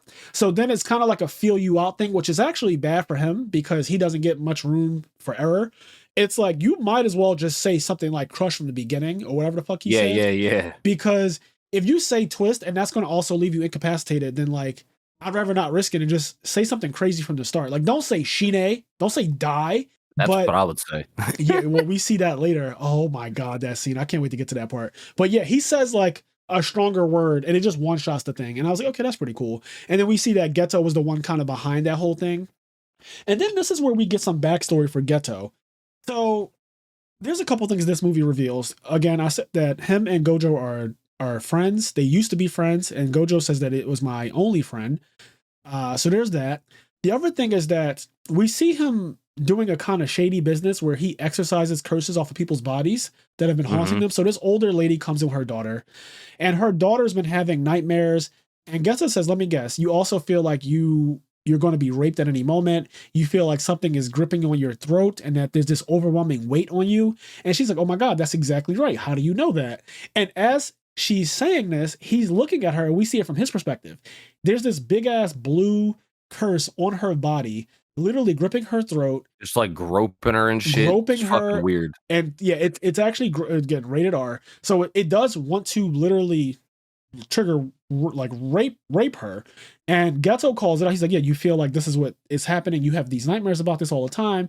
And so he absorbs the curse off of her body. He like calls it into his hand, and then it becomes this little orb, and then he swallows it. And she says, "Wow, what did you do? I feel perfect now. Like it feels like the weight has been taken off my body." And yeah, so we found that that's his ability. He can like consume curses and control them, manipulate them, and use them and stuff like that. And then like really resummon them, and yeah, all kinds of crazy shit. Yeah, so he's ridiculous, and that's kind of what he does for a business. And so he gets money from that, and then he's which also is cheating, right? Because like he gets like real world resources, right, and money and stuff to like help assist in doing whatever it is he needs to do. But then also like he's literally just having people deliver curses to him. Like, yes, it's he's doing them a favor, so to speak, but he's just getting more like power every time. Yeah, I like that. I like that a lot. That they show how he's gotten so powerful over time by just literally opening up shop and saying, "I'm an exorcist," and everyone who goes to them, they make recommendations. Like you saw with the older lady and her daughter, they make recommendations because it works. It's not like some sham, right? You go to a psychic and they read your palm, and then you're like, "Yeah, none of that was true." Like, yeah. I don't actually have a dead uncle who left me a bunch of money. My aunt is actually, she doesn't have cancer or anything like that. Like everything you said was a lie. I just pretended like it was the truth to see how far you'd go, but it was all a lie. He's actually the real deal. So she goes to him and he exercises the curse and she feels fine. So she's going to go out and tell other people, "Hey, I actually went to a guy and they're going to deliver more curses to him." So it works perfectly to like for plot purposes. It's actually great. But then that kind of shows his racism towards people who are not jujutsu sorcerers, because there's this fat businessman who goes to him and pays him all this money. And I think that he said he ran out of money to donate at some point. He hasn't made a donation in a long ass time, but he still is talking to Geto in a condescending way. Yeah. Where like he's talking shit to him. And Geto is like, "All right, like I don't have to actually deal with you at all." So he summons a bunch of tiny curses and they start pulling at the guy's face until they literally rip him to shreds. And yeah, he was like, I think he says like there's two kinds of monkeys that deliver curses and monkeys that deliver money. And he was like, "You deliver money, and if you don't do that anymore, like you're worthless," and then killed him. Yeah, and he kills him in a brutal way. So we see that he is willing to just murder regular people with reckless abandon. Basically, he doesn't really care about them. And they said that the reason why he was actually expelled, they give us context to that too, which I thought was cool. So he was expelled from Jujutsu High because he killed 100 people, right? I think that's what they said he did. So yeah, it's like interesting because we see him in season 1, and he's kind of like this veiled villain in season 1. Like, we see him, we know he's behind shit, but we don't really know much about him. Even at the end of season 1, I don't feel like we know that much about him. I think the only thing we do know is that he's dead. Like, I feel like something in season 1 told me that he wasn't really alive anymore. He wasn't alive like everyone else is. And I forget exactly what part that was in season 1, because I know that there's a part where he's in a cafe and he's talking to the one curse that's like the flame curse that ends up fighting Gojo. He's talking to him and somebody else. And then I think that at some point the flame curse ends up like burning the whole place down or some shit. But I think it gets mentioned either when they're on the beach or when he's in that cafe that he's not alive. Like he's actually dead. Yeah, I might have to rewatch it. But yeah, it's interesting because it's been years. Because watching this, it's like also, you know, that the main villain from the movie also in some way survives the movie. Right. Um, and but yeah, it's interesting because they show them as like teenagers or whatever, or them in school together, and they were best friends. And then it also briefly shows them with the other girl who gets a very small amount of screen time in the movie. But during the night parade, there's like a girl, and I think she's like a cleric essentially. But I don't 100 like she's in the movie for a very small amount, but she is with Gojo and Geto in like the flashback. Okay. Uh, very quickly. But they're best friends. And it's interesting because Gojo still very much cares for Yeah, Geto. you could tell he has a soft spot for him still. Like yeah, and I thought the end of the movie was cool when like he was all messed up, and then like eventually Gojo like gets the ID from him, and they have like a nice conversation. But when he gives the ID back, he's like, where'd you find it? He's like, oh, I actually didn't find it. My best friend found it. But like doesn't give any context to like who. Yeah. And it's just like he's literally talking about the guy that just tried to kill you, but okay. Yeah. Also, I think Gojo is the one who kills Geto because he says any last words. Yeah. And then the scene kind of changes. So I'm guessing that Gojo delivered the finishing blow. The guy was probably going to die anyway in an alleyway after Rika unleashed that ridiculous attack. But he gets, like, his arm is gone. I think part of his whole side of his body, Yeah. from his arm to his shoulder, is like completely gone. So he's bleeding out, and this is when he's still alive. So this kind of was I remember when I watched this, I said, oh shit, he was alive here, and this is how he died. And so in season 1, when you see him, he's like already he's like undead or some shit, but somehow he's still able to maintain his physical form and still appear as a physical person, but he's actually not really alive in season 1. Anyways, so yeah, the Inomaki part was really cool. And then later on, when Geto announces what his plan is, he flies in on his pelican with like 4 wings. They like fly in on his giant pelican, and it opens his mouth and it lets everybody out, and they declare war. So we have a war, like a mini war arc going on already, but they declare war on Jujutsu High, and he's like, "Listen, I have 2,000 plus curses that I'm going to unleash on the city on the night of 1,000 demons. This night parade of 1,000 demons. This is like some festival or some shit that goes on in Japan, I guess. So in Kyoto and like some other place, I'm going to unleash. I think Tokyo and Kyoto. I'm going to unleash thousands of curses, and they're just going to slaughter every human around unless you can stop me." He also does like a small misdirect on his power. He says, I have 2,000. I think he says, I have 2,000 curses saved up. I'm going to unleash 1,000 of them. Yeah. And then when he's actually fighting Yuta, yeah, he said, I think he mentions he has 4,000 or maybe 6,000. Like, you were right. He says it's a 4, higher number. It's 4,452 or something like that. Yeah. Because he said, I'm going to unleash all 4,452 that I have saved up. Yep. And he does Maelstrom. But yeah, he comes to the school and Gojo's there. So I was like, okay, well, not much can happen here. But the way he ends up getting away after he makes his declaration of war is that he has curses surrounding every single student. He's like, all of your students are within my range, so you need to just like back the fuck up and let me go. And Gojo doesn't seem like he doesn't say anything about that. He just kind of like doesn't even acknowledge that part and just lets the guy go. And then they're like, okay, so this is going to happen. We need to get a bunch of people involved. So they call on all these different clans, all these different societies, Jujutsu Society. And then it goes back to Geto and his little posse. And he says, okay, everything I said there wasn't really accurate. I don't actually intend to like wage war on Jujutsu High right now because our chance of succeeding is only like 30%. He said if they get the society involved, it goes down to 20%. He said the real goal here is to isolate Yuta, steal the special grade Rika from him, and then our chances go up to 99% that we can actually win. So he said if I can get that curse from Yuta by killing him, because he said they don't actually know my power. My real power is that if I killed the person who's attached to a curse, I can absorb the curse no matter what. Mm-hmm. And so his real goal then is to kill Yuta, and that way he can actually gain the power of Rika. And apparently that's not known to Central 46 and the people who actually expelled him. So that's his real goal. And he knows that it's a liability to have Yuta out in the front lines because of Rika's power, because it'll kill friend and foe all alike. Yep. So he says that they'll probably leave Yuta behind, and I just have to figure out where he is. And once I do that, I can just go and kill him and then steal. And they do a little animation where they show like chibi characters. And they show like Yuta yeah. He kicks Yuta off of Rika, right? He kicks him off, I was like showing him kill him basically, and then you see Rika just standing there, and he goes up, puts his hand out, and then you see Rika come into his hand. I think that was a Yeah. little cute illustration they did.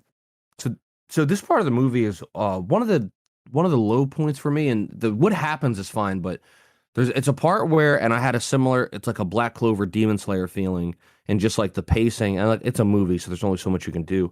But I do feel like it's just like, and maybe it's clear and I just didn't realize it, but it was like some undisclosed time in the future is when this war is going to take place. And Yeah, then like the December next 24th. scene, then like, and I don't know what today is. So it doesn't matter when December 24th is. I don't know what today is. So it's like some undisclosed time in the future is going to be a war. And then like the screen turns black and then the war starts. And then like there's just like a some period of time that has passed, because now all of a sudden Yuta's broken and like Yes. can throw, like Yuta was like, he was powerful and broken because of Rika, but now at this time, whatever undisclosed amount of time it is, he's like broken as fuck and like legit knows what he's doing and can like fight. So let's talk about that. So Maki comes out when Geto arrives at JJ High, and it's just those two there at the time before Panda and Inumaki get sent there. Maki's there. He's like, "Oh, you fucking monkey, get out of my way!" And so he zero dips her off screen. We don't even get to see their fight. He just the next time you see Geto, Maki's on the ground covered in her own blood. Yep. And Yuta he's kind of doing his thing where he's a little bitch made, so he's all sad about his friends getting hurt and all that stuff. But he gets really angry, like really fucking angry. And Geto was happy about this. Geto's throwing out attacks and stuff. Inumaki and Panda come. I actually like the fight between Panda and Geto. Yo, Panda was going ham. I love when he's like, "Oh, there's been a breach in my veil." And he's like calculating where the breach was. He's like, it'll take about 5 minutes to get here. Right. And then Panda comes through the fucking ground. He's like, did they break through the buildings to take a straight line? Like, yeah. Did they shortest path to me? And then Panda amps the fuck up and he rumbles. I like that he has those different forms. So at first he's fighting his base form, and then there's a part where you just see him come through a bunch of debris and smoke, and he's just in this like the scary looking gorilla form. I think that is what it is, right? A gorilla form. He's in a gorilla form. That's what I was thinking of it as. Yeah, he goes into that form that like beats on his chest and is more suited for combat. He starts throwing blows, and at one point he does get a couple good licks out on Geto, which was like, okay, so he actually scales pretty decently. But then of course Geto just turns up on him. I think he grabs Maki's weapon and throws it through his body. Yeah. And he's like, I was able to beat you pretty easily. And then he says something. He says like, he basically says like, you're really predictable or something. And then Panda says like, that's because like, that's what I wanted you to do. Like, yes. Like I'm being predictable to lead you into this spot right here. And then that's when Inumaki comes out of nowhere and it says like plummet, and that big ass crater comes out. And then you see the top of Geto's head start to get like crushed. And it looked like honestly, if he wasn't the main antagonist, I would say like that should kill him. Because the way it looked, it was like you literally see his head get like crushed down. Yeah, he got chainsaw manned. He did get chainsaw manned for sure. He definitely got collapsed. But when the next time you see him, he's basically unharmed. And he continues to fight. After that, Inumaki starts coughing up blood, so he's out of the fight for the rest of the fight. And Panda also was pretty injured. So then it's up to Yuta to actually Panda lost his arm. He got a spear through his chest and lost his arm. Right. Which apparently he just regenerates. But yeah, that happened. Yeah, he just regenerates later on. But yeah, so everybody else is out to fight. So now it's up to Yuta to actually do something. And, like Kenny said, I didn't expect that he was going to be this powerful, but he just starts fighting with Rika in tandem. They're just completely on some Naruto and the non-tailed fox, how it took a while for Naruto to actually gain the respect of Kurama and use its power. Yeah, Yuta's already there. So he's just fighting against him, and Geto pulls out this cool, I forget what that weapon is called. It's like a bow staff, but it breaks off into 3 sections, like a sectional staff. Yeah. He has one I love that weapon, by the way. Every time I see it in anything, I love that weapon so much. There's this game I used to play back in the day called Suikoden. And the main character of one of the games because there's a bunch of them, but the main character one I played, he uses a 3-pronged staff. Yeah, I think they just call it a 3-section staff. Okay. So yes, Geto uses that weapon. And there's a part where Yuta comes at him from one angle and Rika comes at him from another angle. And you see him, he's blocking Yuta's attack with the sword, and then he also has Rika behind him. He's blocking her attack as well. I was like, holy shit. Like, he's actually able to block both of their attacks at the same time. And he's just the way it looks like Orochimaru playing around. Yeah, yeah. Like he's not taking either one of them seriously. So I was like, holy shit, he must be really strong. Um, He's he's a problem. yeah. But even that, even him not going all the way, and once again, like there was stuff in this movie and like aspects of the plot and stuff that I did like, but this is one of the things where I was just kind of like, where exactly am I at in the timeline? Like, how did Yuta, we did have a scene of him training. Like, the one scene of him training with Maki was cool as shit, especially when I love the part where, like, Maki was in the air. He's like, I got her. She's in the air. Oh my And then she god, comes down into a split and just, bro. like, fucks on him. The Dude, that cheeks were shit was cheeking clean. too. Whoever drew they that were. scene, when she dropped down into the split, I was like, damn, why her ass so fat? Like Yeah, that shit dog. was borderline hentai. Her ass when she split on the ground, I'm not even like a pervert when it comes to women and stuff like that. But like when she split on the ground, I could not help but notice the animation on that was like really detailed. And Yes, it the was. cheeks were cheeking. She was double cheeked up on a Tuesday. But yeah, she Mm-hmm. drops into a split. My man misses his attack completely, and then she just fucks him up real quick. And then she hits She him just on the fucks head. him up. And he's like, was that necessary? And she said, actually, it is, because without pain or without the threat of pain, you won't evolve fast enough. Yeah. So, And so, yeah, it's just one of those things where it's like, I don't know what today is. So now that it's December, like, I don't really know how much time passed. I don't know how much Yuta really trained because now he's like confident. He has like actual technique and skills. Like, he knows about, because like this shit was never even shown to us. He out of nowhere gets his hands on a megaphone that bro, this is the part from the, that this is the best part of the movie to me. This yeah, is the it's, this is he better than the shit that Gojo was doing. This is better than like, Gojo did a lot of cool shit. He clapped his hands at one point, used space time jutsu to like make people disappear. yep. He beats the shit out of Miguel. He does all kind. At one point, a curse comes out of nowhere and is really, really big, and he just does like blue on it, and then it just obliterates the curse. He does a lot of Mm-hmm. cool shit, but we're used to that now. What I'm not used to though, what I'm not fucking used to is somebody mimicking a broken ass curse technique with higher efficiency than the actual person who used it to begin with. Yeah, he Okay? pulled out the megaphone, and the megaphone had the symbol of Inumaki's clan on it. And Geto notices. He goes, "Oh, like He two said two fangs and a snake, yes, two fucking yeah." fangs in the eyeballs and all that shit. And he fucking goes into the megaphone, Shine, and then Yo, there's like thousands of curses that just get literally. obliterated. So even the way he does it, he appears on top of one of those really high poles in Japan that looks like the same thing that Itachi stood on when he goes to kill his whole clan. Is that exact type of pole, like the electric pole? He stands on top of one of those and he says, Rika, we're doing that thing. And at first Yeah, I'm like, wait, they have that kind of relationship? And when he says that, he puts his hand out in this really cool way, and a fucking megaphone materializes in his hands. And like Kenny said, it has the exact symbols that you see on Inumaki's face. Like he has yep. the same exact thing on his face. He grabs the megaphone, he puts it to his face, and he puts his hand out all cool and shit, and he just goes, Shine. And when he says that shit, everything around him literally disintegrates, and the screen goes white, and you just see black, like all of the curses. They're colored in black, and they just start literally disintegrating. It looks fucking amazing. Okay, It does and look insane. the best scene of the whole movie for me. But after he does that, he puts it away, and he simply goes, "Inumaki's amazing. That technique is really hard to use." And Yeah. he makes like a comment about how it's a lot of curse energy going into it, and it's hard to control the direction of it. And Inomaki uses this on a regular basis. He's amazing, but even though you just used it way better than him. Yeah, that this is one of the things where I was kind of like, it was cool. Like I was loving the moment and the scenes. Like it looked awesome, but I was kind of taken out of like, why is he so strong? Like I get that Rika's broken and he's and then later we find out he's Gojo's cousin, but it just felt like there was, for me, it was like yesterday he was a bitch. And Right. now he's like, Rika, give me this megaphone and this cursed item that we didn't even know existed. And like he uses it, obliterates a whole thing better than Inomaki could. And then he just starts rumbling. I was like, this guy's going nuts right now. Yeah, he went fucking ham. I wasn't ready for the megaphone scene at all. I was like, when the hell did he get that level where he said, Rika, we're doing that thing? So you're just Yeah. able to, and that's when Geto makes a comment that this is the true manifestation of Rika's power. Because at first it was like, oh, it's just like a really big demon that attacks people physically. But then when he started using other people's abilities, I realized, and without the drawback, because Yeah. Inumaki's clan, in order to use their stuff, it hurts them. But if you're just gonna use it through a megaphone, there's no drawback to it. He wasn't harmed at all after he did that. He was able to fight still.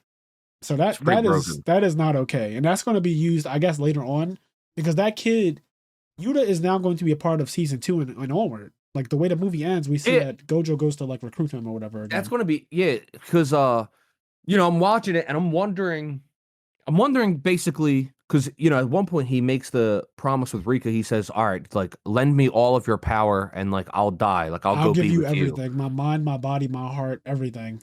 And so I'm like, "Oh, okay, like he legit because like he's not in season 1 and this is a prequel. He does, but like all the other characters exist."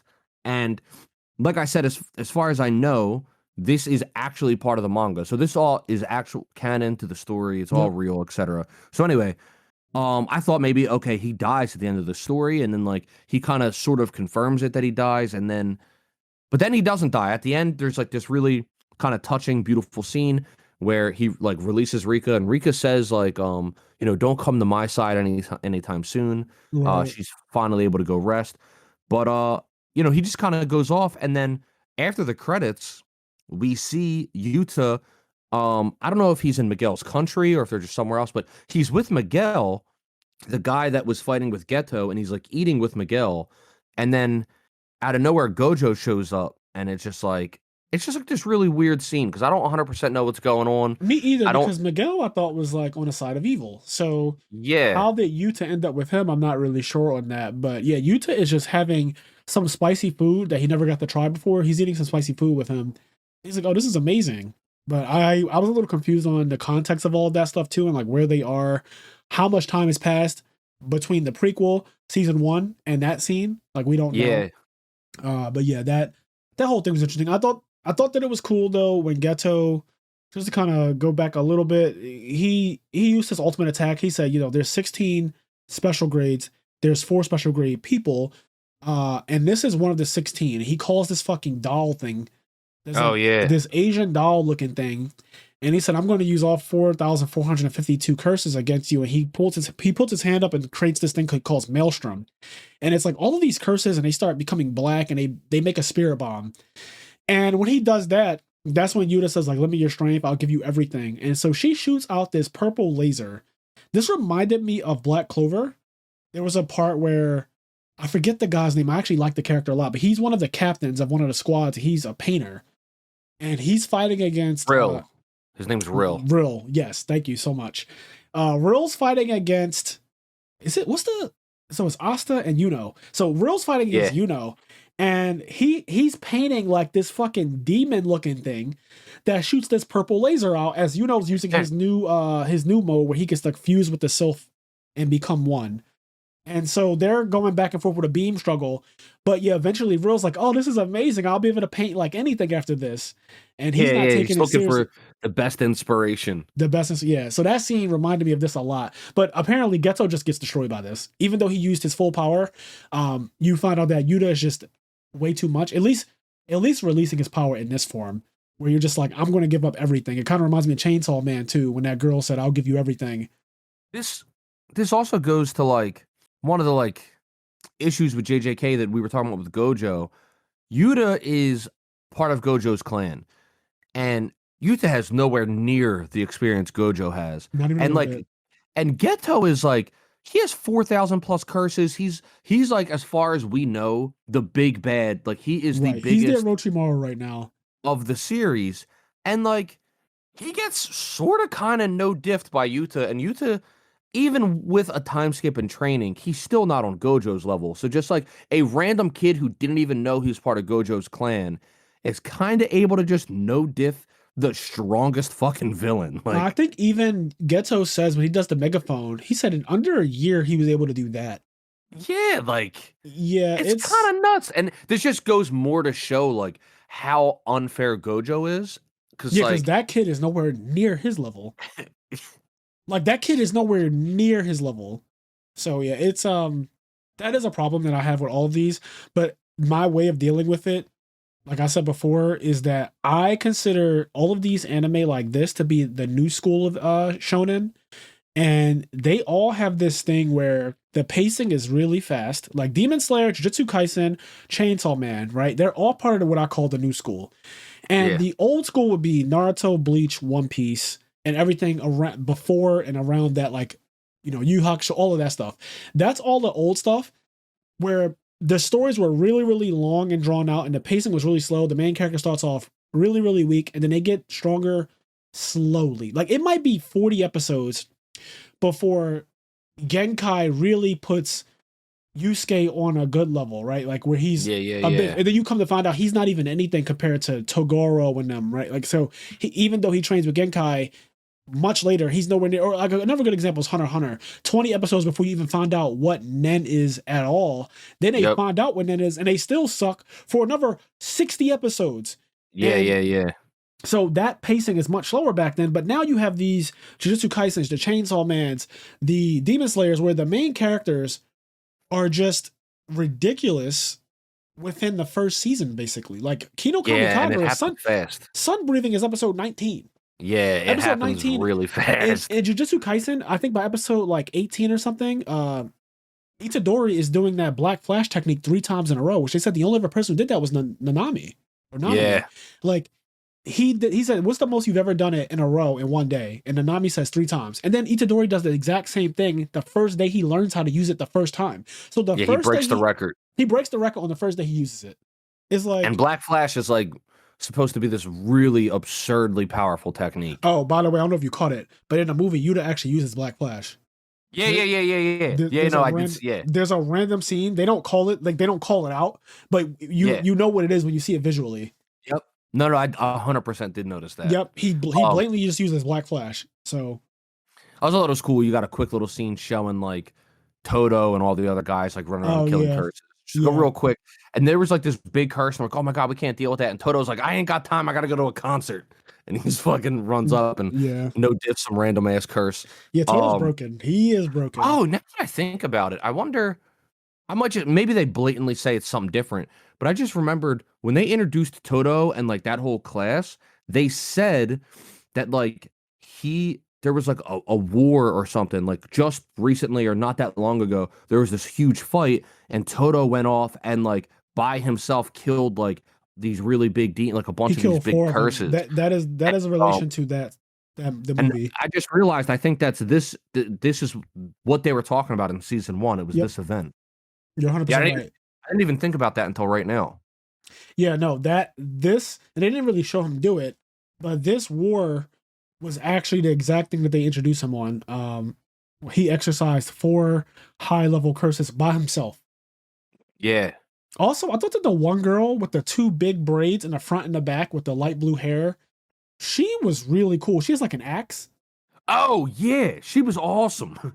Her hair, she has like a big braid in front of her face, right? And a big braid in front. She was fucking and a big braid awesome. In the back. And I think her and Gojo used to fuck around, like mess with each other, because they made some really weird sexual comment to each other in season 1 that I caught, and I was like, oh shit. But yes, so she had a scene where she was just going off. Okay. Yep. She was going off with the axe, and she said, I just reached 50. So she killed 50 curses by herself. Yeah. And she was like, I hit my quota, like I get the bonus pay or something like that. Yeah, she was doing it for her bonus. So that was really dope.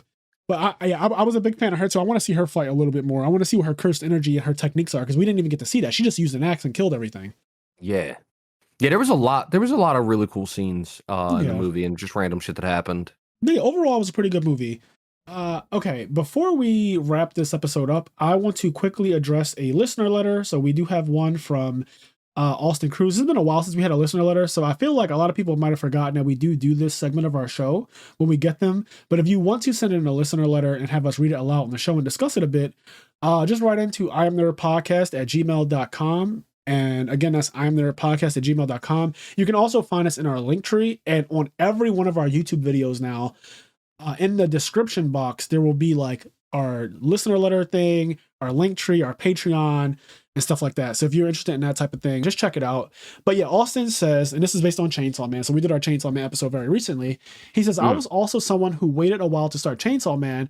I saw the manga release, but didn't think much of it. Decided to give the show a try when a buddy was telling me how good the manga was. Glad I did, because it was better than expected. I felt the same way. One thing I found really cool was when he was fighting that one demon that senses you based on fear, he literally just walked up slowly to him and down smashed. Bonus points if you get the reference. My guess as to why everyone is after Denji's heart is probably related to how him and his devil made the deal. When they first meet him, they even said he didn't smell human, but didn't smell of someone completely taken over by a devil either. Okay, so yeah, Chainsaw Man for me, when I saw that it was being hyped up in Japan, and then all of those pages that share anime on Facebook, they always do that thing where they try to hype everything up, and they always compare it to One Piece, which is how you know One Piece is the best. That is the same logic I use for Yu-Gi-Oh! So whenever people try to discuss what is or isn't the best, here's how you know what actually is the best. Whenever you have to keep comparing something to what the best is, that's how you know it's the best. For example, there was a time when every deck was compared to Burning Abyss, or every deck was compared to Necros. And the Burning Abyss deck, a lot of people were like, oh, I think Burning Abyss is the best deck. But even though it was called Necros format, some people were like naysayers and they thought that Burning Abyss was actually the best deck. So what they would do is they would be like, oh, but like Burning Abyss can do this and this and this, and you could put on all these floodgates. But I was like, okay, but what are you putting the floodgates in against in your Burning Abyss deck? Like, you're putting in cards that prevent searching and cards that prevent spells from being activated. But what are those meant for? Those are meant for Necros. You're building your Burning Abyss deck to specifically beat Necros. So Necros is the stronger deck because your Necros doesn't build its deck to beat Burning Abyss. Necros is built to beat every deck. It is the strongest deck. It actually beats all of them. Its actual engine, right? Like no traps, no spells. Its actual built-in engine deals with every other deck on its own. It wasn't called Spellbook format. It was called Dragon Ruler format because the Spellbook deck had to play Jargon the Spiritualist and all these other cards to prevent the Dragon Ruler deck from funk like Kaiko. You play that for Dragon Rulers. Dragon Rulers doesn't play a single card designed specifically for Spellbooks. Therefore, their strongest deck is the Dragon Ruler deck. So I say that to say, when Jujutsu Kaisen was being hyped, when Chainsaw Man was being hyped, even when Demon Slayer was being hyped, they always compared it to One Piece and how One Piece was doing.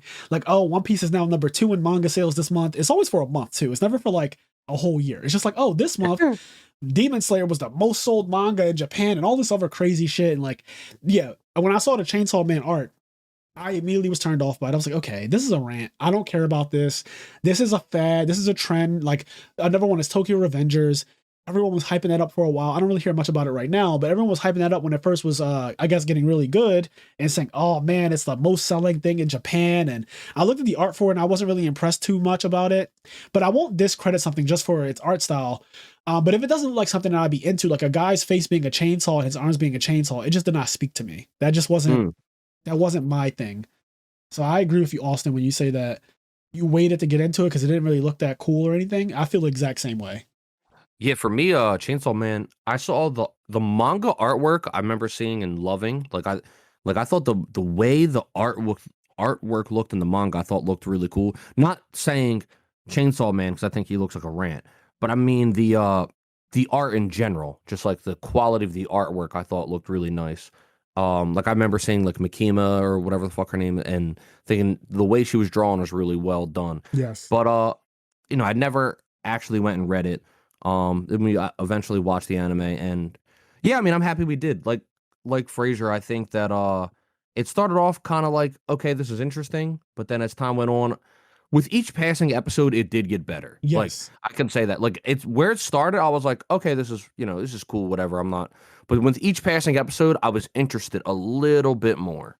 Yep. It did the thing that some anime, some manga, they do this. It kind of transforms out of nowhere into something else. I think My Hero did this too.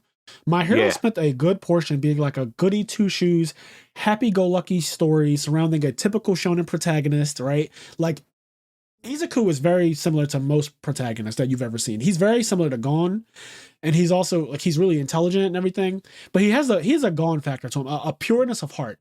Yeah. And then you get to My Villain Academia, and there's this crazy shift in the tone of the entire series, and it stays shifted from My Villain Academia to where they are right now.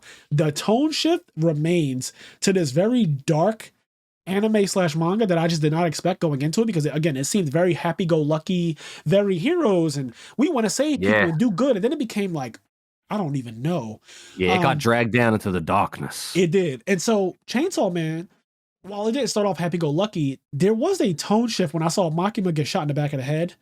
And then Yeah. everything that happened after that with the criminals at the top of that mountain and her squashing people, like squishing people like that into nothingness and everything. And then the one girl giving her entire body away to her demon or what, her devil, like just giving her entire, like her arm disappeared, then her torso disappeared, and then her I'm head. still sad that she's dead, man. I liked her. Me too. That was really fucked. And then the whole part where throwing up in the kid's mouth and then trying to sleep with an underage, and just like the tone shifted. It shifted fast. Don't get me wrong. Yeah, yeah. The pacing is all over the place, but still, I just wasn't ready for. I wasn't ready for the tone shift in Chainsaw Man, and I wasn't ready for it in My Hero and stuff. So yeah, Chainsaw Man better than expected. I agree with that point 100%. I'd have to go back and look at the scene you're talking about with the down smash when he saw the demon based on fear. I guess you're talking about the one in the hotel or like the building where they're stuck on the 8th floor. But you said he did a down smash. I think he's talking about it was like the last episode or second to last episode when the girl with the snake summons the hand monster, the hand curse or whatever the fuck they're devil. Yeah. And he kind of like thinks back to his partner, and she says like blah blah blah. She can't see, so she literally smells fear. And then he like completely just composed himself and then just like walked up to it and just kind of no diffed from there. Okay. Yeah, and then in terms of like people being interested in his heart and like they did make a unique pact, and even in episode 1 or whatever, they kind of touch on they say something about like a devil and a human and be able to like make a deal or whatever and give. But yeah, maybe they did make a unique deal and that's why they want his heart. I do feel like there's going to be like some random secret shit that, you know, he's like the nine-tailed fox or something. I don't fucking know. I get that too. They're really making it seem like he's magic. You know, he's like super special. Yeah, I agree 100%. I definitely think there's something going on that is going to be, I guess, a big reveal later on. Why the Gun Devil and everybody else wants this character. Also, the same thing with Demon Slayer. Whatever the fuck happened in season 2 with Tanjiro and like when he stopped breathing, but then that shit came over his face. That mark grew out on his face and like made him look way more demonic and scary. My guess, and this is not based on anything other than I've watched a lot of anime, read a lot of manga. But like he's just a fucking demon himself. Like Tanjiro, either his family innately just has demons inside of them, or he is part demon, and that just makes him like outrageously strong. But that's like the most obvious thing because, again, that mark on his head that he thought he got from a burn from a pot, like get the fuck out of here. Like I don't like get out of here. Like that just did not happen the way you think it happened. So again, I don't read the manga for Demon Slayer, but I've watched too much anime and read too much manga to not know that after seeing him do that shit against Daki. When season 3? Just like we didn't know when Attack on Titan came back, I have no idea when Demon Slayer comes back. I thought it was coming back. I think it's coming back really soon. I just don't know when. I thought let me see. Demon Slayer season 3. I think it's like, I think it's really April 9th. Okay. Maybe. I Googled it and I see that this stupid season 3's first episode is also airing early as a global theatrical screening, which I did not see. I heard that was a money grab. Yeah, I'm seeing April 9th. Yeah, I'm not seeing really anything. So yeah, okay, let's go with April 9th. Yep, April 9th. I see that now too. Oh, but this is saying in Japan, April 9th, the international release date via Crunchyroll is yet to be announced. Okay. That's what this is saying. Okay. So, but you are right. Soon, within the next like month or so, hopefully. And of course, we will be doing a review after episode 1 comes out just to kind of say where it's going, what we think is going to happen. I think it's also airing with like maybe an hour special, like the episode season. I think season 2 aired with an hour special as well, because at the end of season 2, Muzan called an emergency meeting with all of the upper moons this time.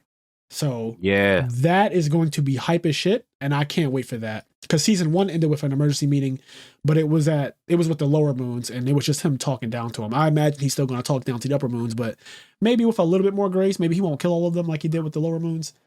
As with what I'm trying to say is season 1 it is ending. Season 2 ended similar to season 1.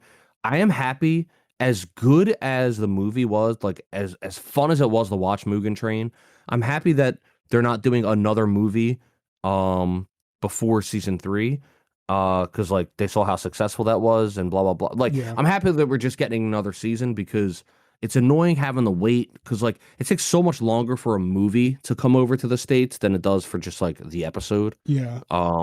So as cool as it was to get things like Mugen Train, I'm happy they're not like, oh, this made a lot of money, so we're going to do this in between every season.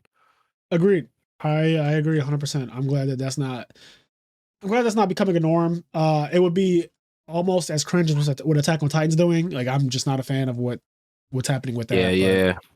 But anyway, all right. Before we get out of here, let's give a shout out to the people on our Patreon. So there are a ton of you. I'm going to grab a good list because Kenny has someone that he is going to do. We split it up now that we're like over a certain amount.